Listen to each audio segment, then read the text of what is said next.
Vous avez reçu des bonnes bouteilles pour Noël, ou vous en avez acheté avec des petits sous de mamie, ou pas du tout, mais vous avez envie de savoir comment déguster des bons spiritueux, et vous savez pas comment vous y prendre.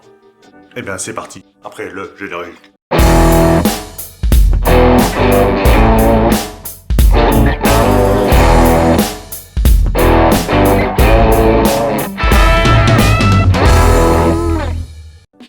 Premier problème, vous n'avez pas de verre à cognac pour le cognac.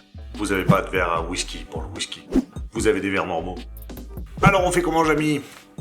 Le premier truc, supra, hyper, méga important, c'est de kiffer ce qu'il y a dans la bouteille, pour ce qui est dans la bouteille.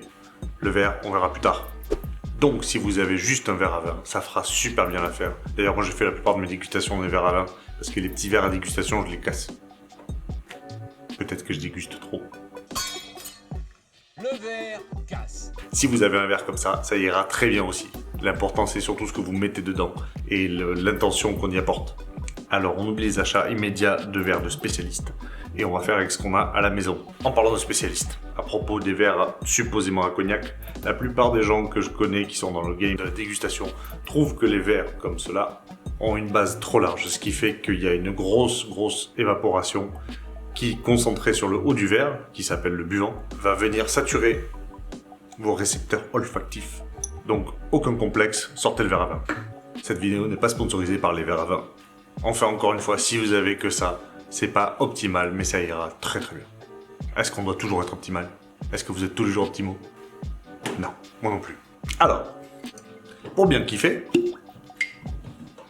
ce qu'on va faire, c'est qu'on va en mettre un petit peu. Pas la peine d'en mettre un plein verre, évidemment. Évidemment. Une fois servi, l'idée, c'est de ne pas mettre sa truffe tout au fond du verre comme ça, parce que vous allez vous éclater le nez.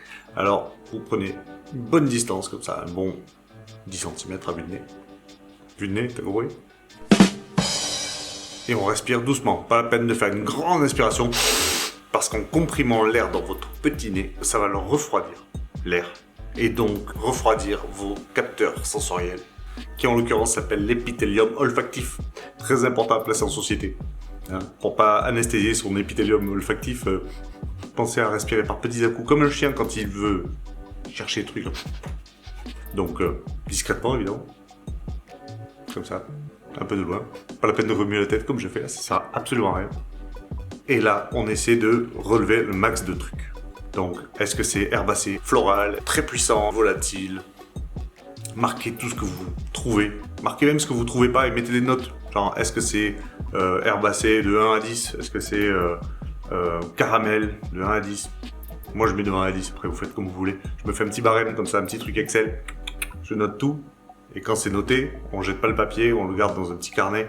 Et ensuite, vous pourrez recomparer après avec vos autres dégustations. Ça fait avancer hyper vite. Parce que la mémoire est encore plus importante que le nez pour les déguster. Bref. Donc, on sent comme ça. Et on s'approche petit à petit. Pour voir s'il y a de nouvelles choses qui apparaissent. Je sais pas, des agrumes, ça pourrait. Un petit côté, vous voulez un autre mot pour briller en société? Empyromatique. Empyromatique, ça veut dire que c'est une odeur de brûlé. Donc ça va être la fumée, ça va être le caramel très cuit, ça peut être le bois brûlé, donc le charbon. Ça peut être quoi d'autre d'ailleurs? Donnez-moi des exemples, j'en sais rien. Et d'ailleurs, si à ce stade vous aimez bien la description, n'hésitez pas à liker, à vous abonner, à mettre un petit commentaire avec des petites questions. Donc une fois qu'on a bien senti, on va goûter. Pour goûter, on en prend un tout petit peu. On s'envoie pas un shot cul sec. Ça marche, mais c'est pas ça l'idée. Tout petit peu sur la langue. Et on le garde. On le fait tourner. 10 bonnes secondes comme ça. Ça va le faire saliver. Ça va s'adoucir. La piqûre première de l'alcool va partir. Donc on n'oublie pas tout de suite de se demander quel est le premier goût.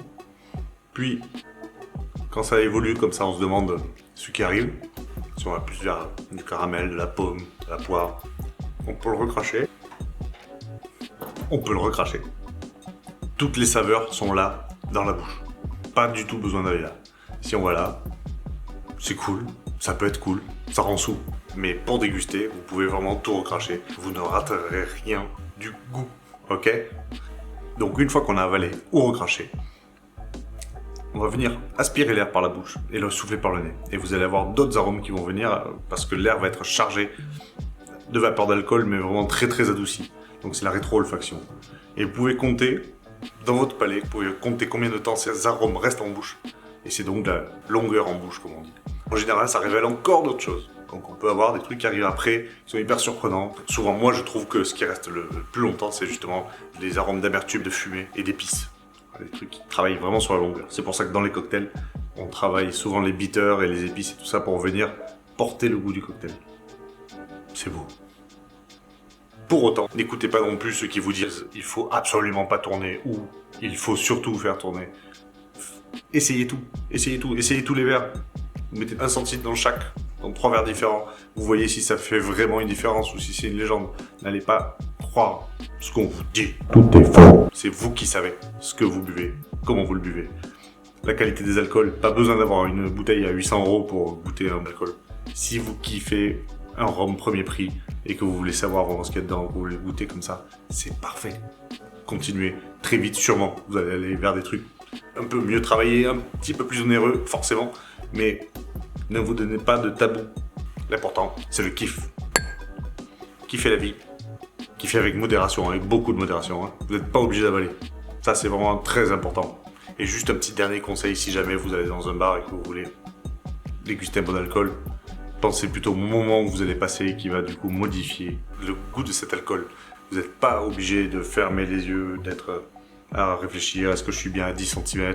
Vous savez, c'est comme ces gens qui vont dans un bar et qui se dansent la salsa dès qu'il y a un morceau qui passe. Pas obligé, on n'est pas obligé.